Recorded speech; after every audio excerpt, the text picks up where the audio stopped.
Hello, I'm Malcolm Haslett. Now, how do you keep a family tradition alive? By writing a book. But not just any book, a book about one thing that always brings a family together, that's food. We'll also be meeting an actor and entertainer extraordinaire, Chris Asimos, coming up now on Our Time. And it's great to have your company once again. And you can see I'm all alone at the drive-in because Janice is still on her round-the-world holiday. I think she's somewhere like Rome or Athens or somewhere this week, lucky thing. But I have great pleasure, speaking of all things Greek, to be introducing to you Eugenia Pantahos, who is joining us because you've written a cookbook. Now, there's not just an ordinary cookbook, is it? No. Why isn't it ordinary? Looks pretty good to me. This is the book here. Yes. And it's a nice hardcover book, but it's not an ordinary cookbook. No. Greek life is a celebration of family, culture and food. And originally it was a private project. I wrote it for my family and my extended family as a way to pass on traditions and the food made when observing those traditions. And it started one day at my beach house on a summer's afternoon, and I just wanted to put a recipe together to bake, and it started from there and just grew quite organically over the next 5 years. And did it take you 5 years to compile everything? It did, yes. So it started off as a germ of an idea and you just kept keeping notes as time went on? Yes, I did. But you've also gone to uni and done what? I've completed a Master of Business Administration, and so I actually completed my Masters of Business the same year that I published Greek Life. So did one thing help the other, do you think? It did, as in,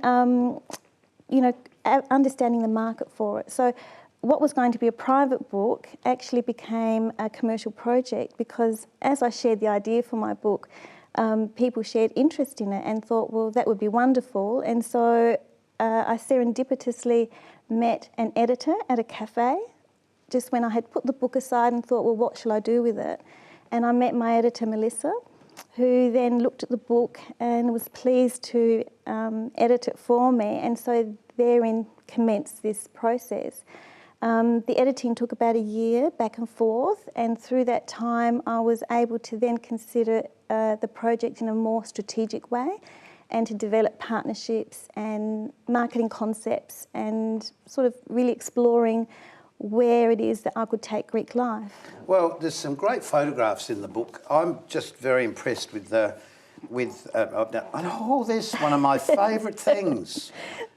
Yes. Look, I love that. Yes, it's the rose Turkish water, delight. Turkish delight, yes. Do you still call it Turkish delight? We call it lukumi in Greek. Of course you yes, do. of course we do. My favourite. Yes, I love How that. do you make that? Excuse me, talk among yourselves. I'll just get this recipe in my head. Oh, there it is there. But it's not just, did you crochet that? So that's a family heirloom, that particular doily. Sorry, I'm just trying to show that so we don't have a... That's beautiful. I've got some of those. You know, we've lost all of those things. I've got some in my home with my mother's initials on them. That I don't know whether she did it or another family member did, because there is no history of that. Nobody bothered to write, this came from... Yep. I noticed that the Greek community... Oh, that looks very tasty now, if you're just thinking of dinner. Look at that. Lovely roast lamb. Yum. Greek-style roast lamb's the best. Well, it's just the book is just full of lovely shots of the food. Because there's so many food programs on telly now, do you feel that we're being swamped with these sorts of cookbooks and ideas for cooking? I think there's an oversupply of modern style cooking, and I think the difference here, these are traditional family recipes handed down through the generations and still made today when observing certain traditions, whether it's Christmas or Easter or weddings. And death and mourning, by the way. We have certain foods we prepare at that time when we've lost someone. So it's about passing that knowledge and that information forward so that recipes really are representative of the Mediterranean diet. And so that means lots of legumes and vegetables, limited meat, some fish, red wine with meals. And then the lifestyle part of the Mediterranean diet is actually walking, gardening, socialising, Yes. and Being out amongst it all. being in the community. Yeah, and so that book, Greek Life, celebrates all those components. So do you feel that for a regular generation that's growing up now, what's a regular generation that's growing up now? But you know what I mean. Do you feel for people who are growing up now, the need to embrace the traditions of, you know, somebody who's Greek or Italian? Because in Australia we sort of tend to forget these traditions. Yes, we do. Even the Greeks tend to forget the traditions.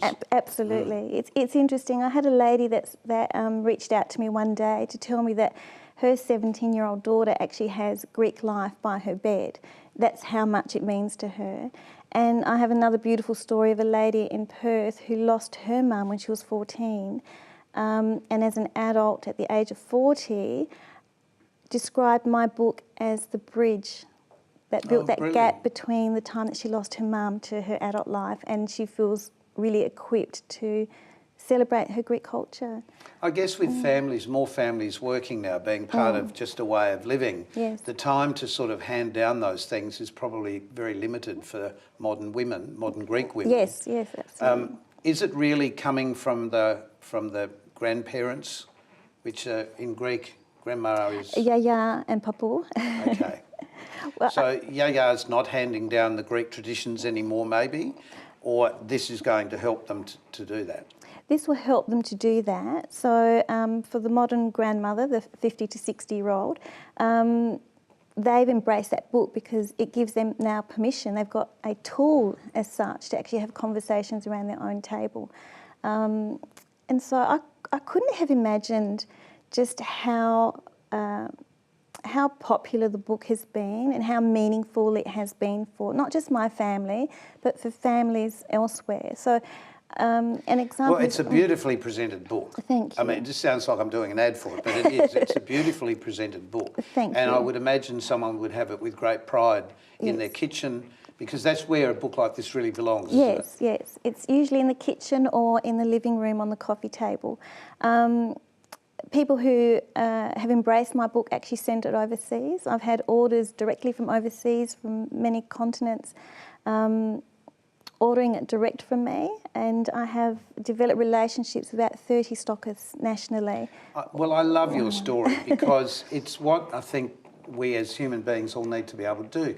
We need to have an idea and then get up and do something about it, and that's exactly what you did. Yeah. Is it rude to ask how old you were when you started doing this?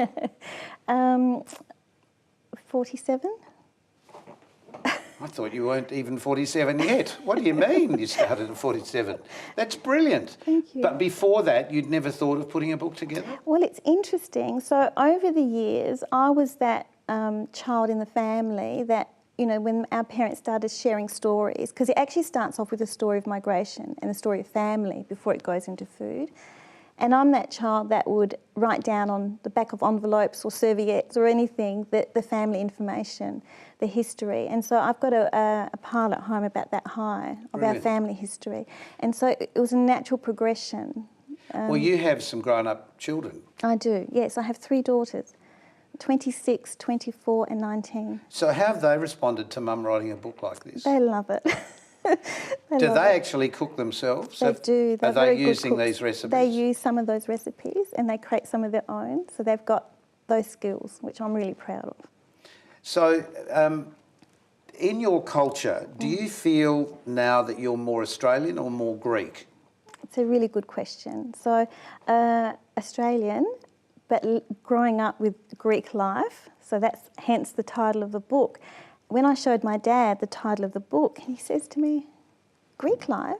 No, it's Australian life. Because for his perspective, it's the Australian life. Well, it is really, isn't it? Mm. It is. And the reason I mention that is just for that reason, that we are all Australians, but we all have a backstory somewhere in life. And this is just a great way to share your backstory. Yes, thank you. Thank you so much for this. And, you know, this is interesting because you contacted the station Yes. and said, I've got this book and I'd just like to let people know that it exists. Yes. And it's just for anybody else who's doing anything like this, it is a way of letting the community know that you exist and what you're doing exists. So thank you so much. It's been an absolute pleasure to meet you. Thank you, Malcolm. Good luck with the book. Thank you very much. And thanks for spending this time with us on our time. And we'll be back with Chris Asimos with a very interesting story to tell.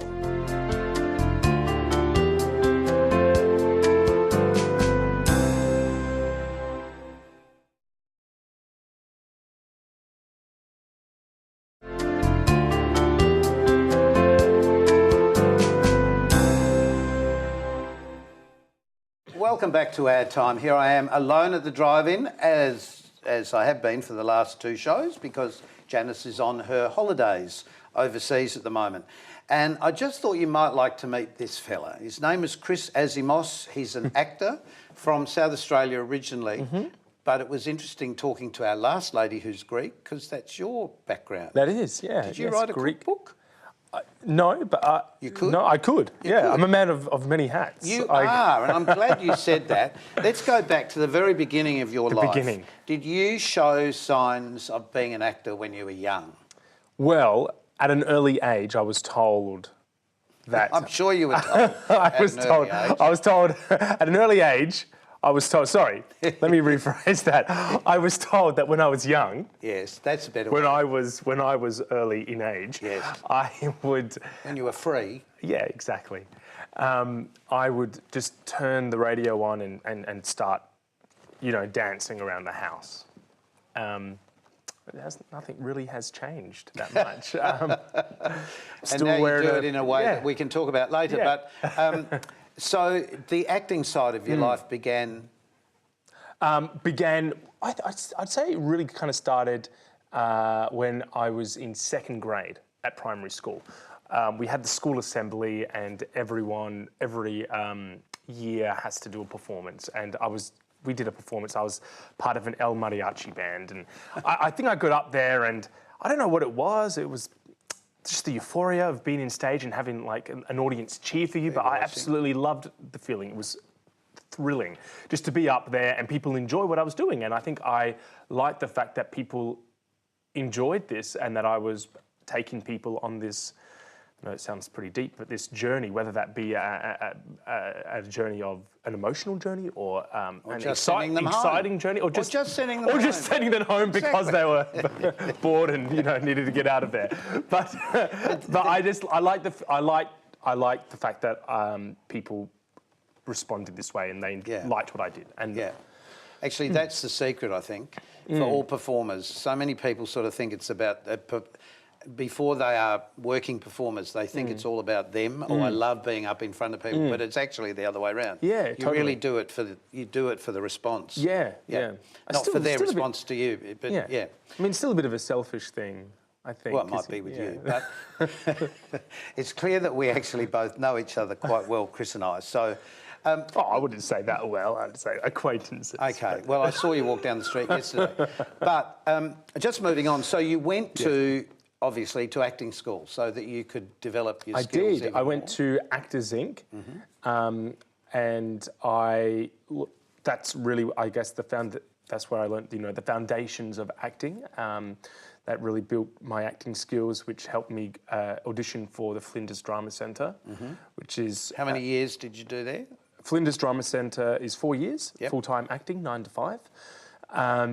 And you work with industry professionals at Flinders, and there's a high chance of gaining professional work after studying at a because at the drama end of the course, like that. Yes, they always pull in agents, whether it's local or state. Well, you work with a lot of people within the industry, so a lot of industry people come in and. But the people that can further your career are then seeing you in a real environment. Yeah. But that's primarily as a live actor, and then you also make some film footage there as well, don't you? Yeah, you do a show reel. So we did a show reel as well, and we did a theatre. A showcase and a show reel, which is how relevant or how film. important do you think it is to have a good show reel? Oh, I think it's essential in this day and age. A lot of casting is done the interstate, overseas, global. It's global. Yeah. So you just need to send, if people can see some footage that you've done, it makes it a lot easier. And sometimes people don't have the time to, call up and ask. To physically sit through auditions with thousands of people. Yeah, it's just easier to see something which they've done if they could. So after you finished here in South Australia, you then moved to Melbourne. Yes, so I stayed in Adelaide for 2 years after I graduated and just built up my skills before I moved into state, and did some amazing things. Worked for the State Theatre Company, did a few professional short films. I worked with George Kapanaris, who I think everyone would know from, Acropolis Now and those hilarious RAA commercials. Then I moved interstate and did some great work there. I premiered the show Barassi. I was very impressed with that, because you're not a mad football buff, are you? No, I'm not really a mad football buff. I mean, I'm Australian, so I think everyone has some, But how much affiliation research with did you have to AFL. do with that, though? A fair bit of research. It was really the, I guess, my role that kind of helped me kind of move forward in Melbourne. It was the first big thing I got. So I was quite excited to get it, and I did a lot of research. It was about, obviously, the life of Ron Barassi, and I was playing Ron Barassi, so I did as much... As young and old? As young, just young. As young. There's two actors. So myself and another actor called Steve Bastoni, who's another film television actor in Australia. Yeah, I'm sure we all know his name. It's interesting. It is interesting, though, how your career just sort of winds its way, because then, after that, you ended up in the States. Why did you go to the States? Yes, well, I'd done a few things on film and TV. I did a few TV shows, Miss Fisher's Murder Mysteries, House Husbands. And then after that, I felt like to be honest, I started seeing someone, a lady friend, and she had moved to Los Angeles. And she's a burlesque performer. That's right. I actually met her at a burlesque show. She actually brought me on stage. And that's where it all began. That's where it all began? Yeah. Really? She didn't just pluck you out of the audience? She plucked me out of the audience and brought me on stage, yeah. That's how it happened. That's the way, okay. Yeah, And so you followed her. I didn't stalk her. We obviously I didn't follow her from that. We were seeing each other. Yes. And then I went over to Los Angeles as, I guess... Most actors really want to do that, because that's really the heart of all the film and television industry is. That's where it all happens. LA, that's where you got to be, Hollywood. So I thought I would try. I didn't think I was going to give it a crack or anything like that, but I wanted to, at least suss out the scene. Yeah. See what it was like. You've got to give it a go. I've got to give it a go, yeah. So And Australians are very much flavour of the month. Exactly. So you never know. Right now, you might just be lucky.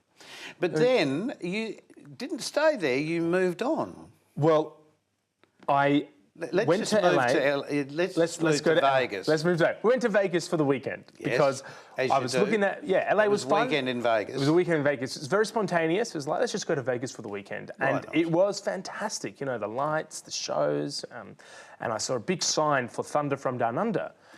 And I didn't think they were all Australian guys. I thought, oh, surely they're not all Australian. And I had a friend who was dancing at a show there, who I caught up in Las Vegas, who I caught up with in Las Vegas, and she told me just audition, may as well, just send through your CV, send through some photos. So, what's the harm? So I did, and they called me in for an interview the very next day. While I was in Vegas, I was planning to leave that night, and I thought, well, why not? I'll just go in for an audition and see what it's all about. So I went in, had a chat with the team manager, and he liked the cut of my jib. And did you have to take your shirt off? No, I didn't have to take my shirt off. I must have been that charming in the interview that he hired me on the spot. Put dollar bills on the table to start with. Is that how it happened? No, well, look, I sent him through some photos. I told him what some of my experience was, and to be honest, the show, look, he could tell that, I wasn't, wearing a singlet or anything like that, but he could tell that I had a decent body, I guess, under. It was a tight shirt. It was Vegas, come on.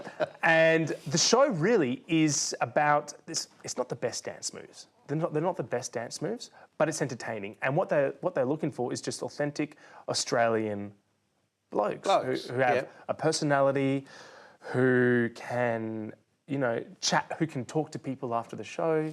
And it's a fun thing, isn't it? And it's fun. And he asked me to come back to Vegas, sort out my visa, and then come back as soon as I could. So went back home.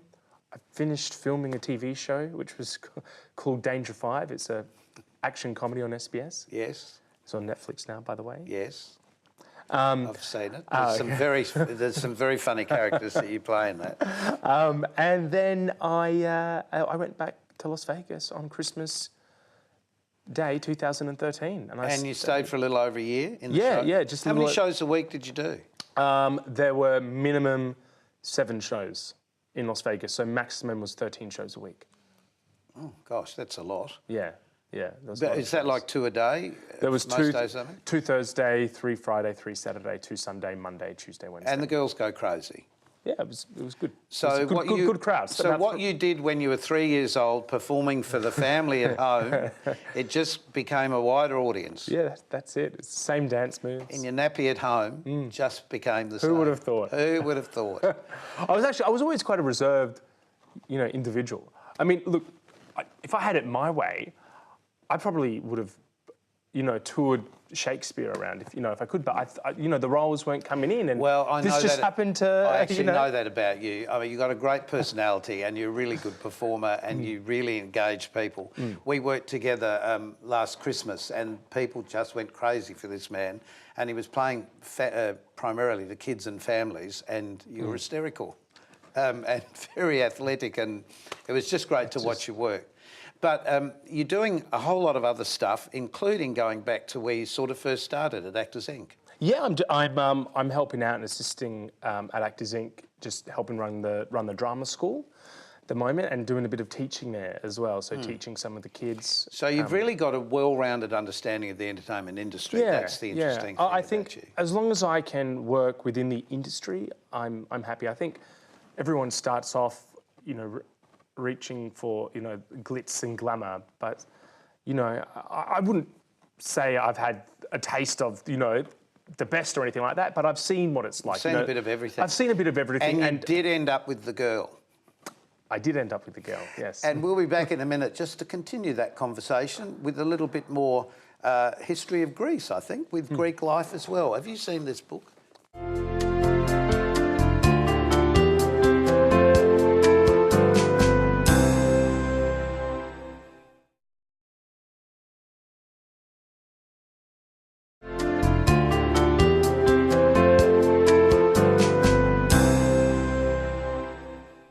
Almost time for us to say goodbye, and Eugenia's rejoined us, and Chris is here to talk about all things Greek. How affected with Greek culture are you? Got a Greek background, but slightly affected. I'm half English, half Greek. Right. So, but with the cookbook, have you? We were just looking at some of the recipes there. You were saying. Oh, look, I'm familiar with a lot of those recipes. I mean, I basically, you know, grew up eating my yaya's food. So I'm very familiar with the traditional, you know, foods and what you have on special occasions, and, you know, the sweets, and, you know, what you have for Easter and Christmas. It's lamb on a spit. Yeah, I guess we've adopted some of that, sort of become mixed up with Australian and English culture at the same time. Well, you're a bit of both, so... Yeah, so then, you know, have a, you know, lamb on the spit with spotted dick for dessert or something like that. Only if you're wearing a kilt. And knowing you, that's very possible. Now, you're planning to do a little bit of teaching for boys who want to learn to do that sort of adult performance? Yes. Well, my partner has actually opened up a school called Hot Sauce Burlesque. And could you put the hot sauce on? No, mate. I know. And I'm planning to teach, you know, a few of my skills as well. Some guys who are interested. Yeah, if guys are interested in the art of tease. I'm planning to do a manlesque workshop. So manlesque? So yes, hot sauce. Come along, Chris. I can do all of this stuff. I can do it slowly. Have we got time? Well, I don't know. Workshop. I think I'd have to wear a corset or something to keep the belly in. What's your plans for the future? Now you've done this book, are you thinking of doing more? I have a few ideas up my sleeve, yes, that I'm Another working project that you're working on. Will it take as long? No, not as long. No. Well, look, good luck with that. I Thank love the you. book. Chris, it's been Thank great to have you on you. the program. We'd like to remind you that if you would like to continue to watch Our Time, you can do it any time of the night or day, and in fact anywhere around the world, because we are now online. All of the community stations around Australia all have these addresses right in front of you, and we'd love you to download the app so that you can watch any of your local community television station wherever you are in the world. But we'd also like the Australian Government to continue the licences of community television because it's so much easier to watch at home. And until next time, keep yourself nice till then. Bye.